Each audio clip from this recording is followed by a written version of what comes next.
Greetings, beloveds, and welcome back. In this Rising Energy session, I will be reading from Life Lessons for Women, 7 Essential Ingredients for a Balanced Life by Stephanie Martson.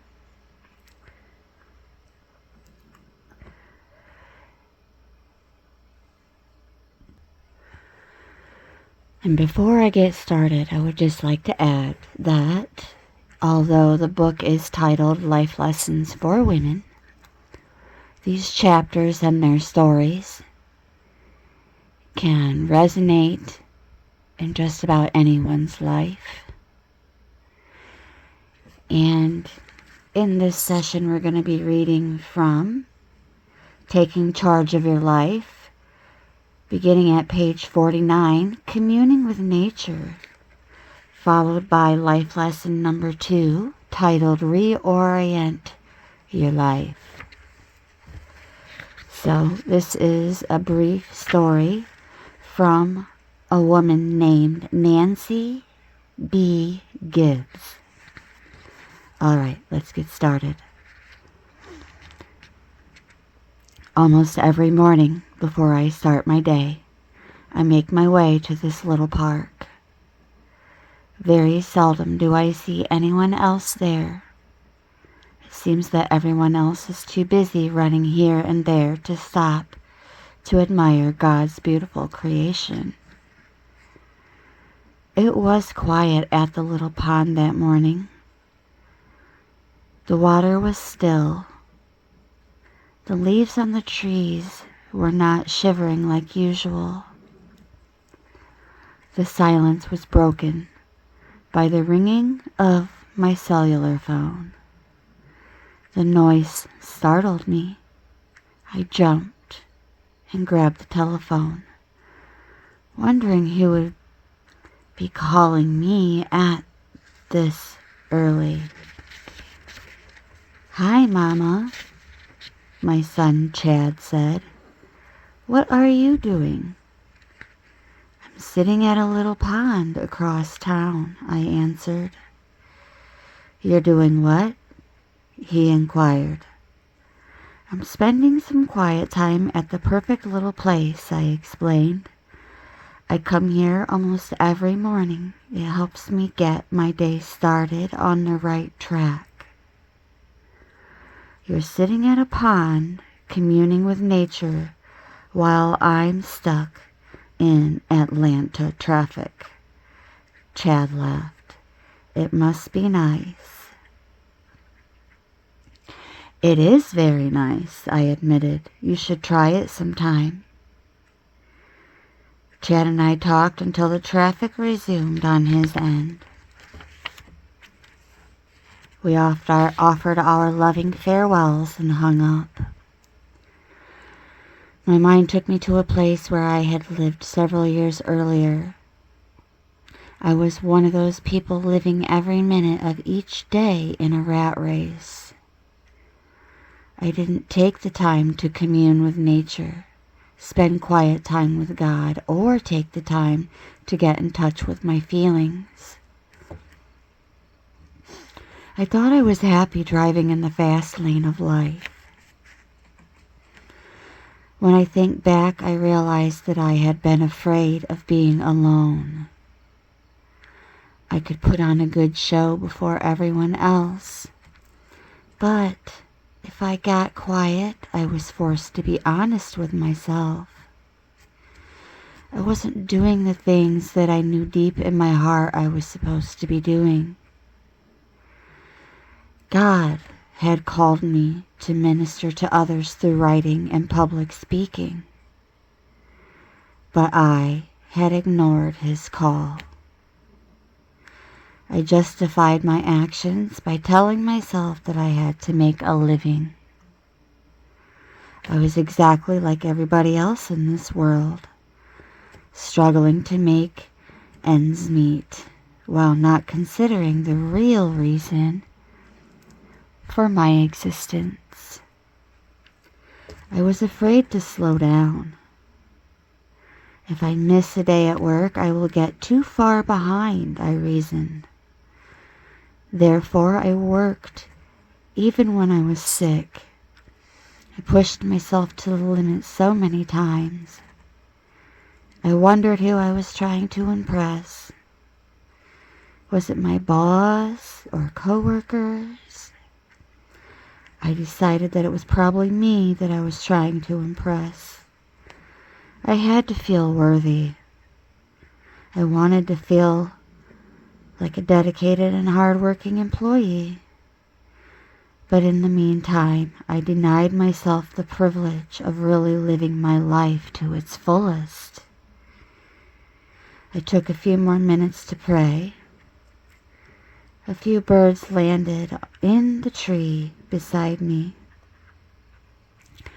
I smiled as I listened to the songs they were singing. The squirrels scampered by, but not without stopping to gaze at me. I glanced at my watch and knew that my quiet time was over. It was time to start my day. I stood before a group of ladies at a speaking engagement. Today is the first day of the rest of your lives, I announced. Where will you go from here? I shared the story about the pond, my son's remark, and the emotions I felt that morning while communing with nature and God. Now I encouraged the ladies to slow down, pay attention to God each day, and take some time to pray. The meeting is concluded about an hour later, and I returned to my car. I felt good. I was no longer afraid to leave my comfort zone for God's sake. I was thankful that I gave up the fast lane of life. I was excited to be doing the things that God created me to do. And I drove back to the pond before I returned home from my engagement. The wind had picked up. I watched as the ripples in the once still water traveled to the shore. I realized that the words I share at my speaking engagements can be compared to the ripples in the water. By spreading the good news to others, they can find the peace and joy that only God and nature can give.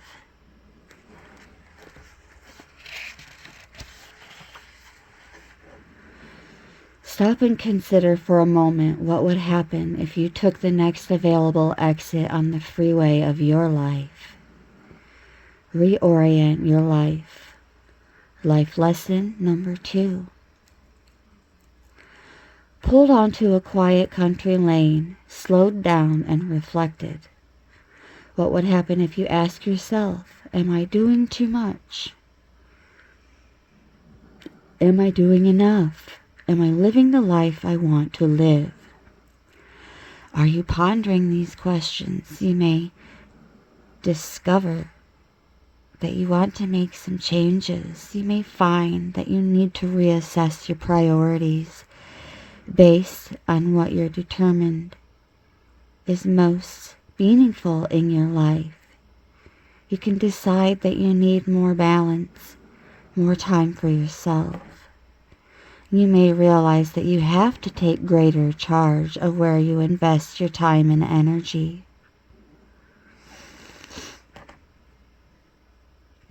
Now it's time to think about reorienting your life to reflect what's most important to you now. But remember, your priorities are not written in stone. They need to be adaptable and to change as you do. If you're like most people, you probably spend most of your time trying to keep up with a to-do list before you allow yourself to get to the good stuff.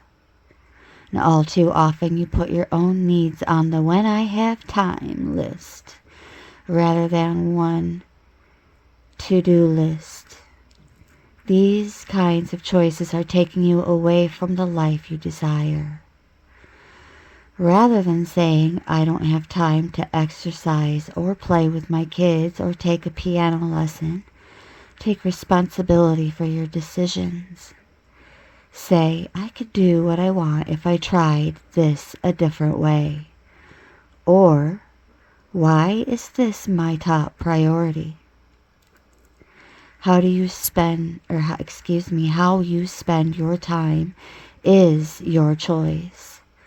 It's all too easy to blame other people, but when you take full responsibility for your time, you have the power to make changes.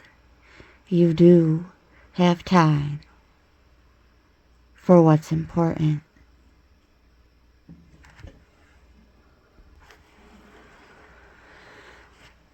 Throughout the day, take the time to note a few things that you find to be the most important in your life.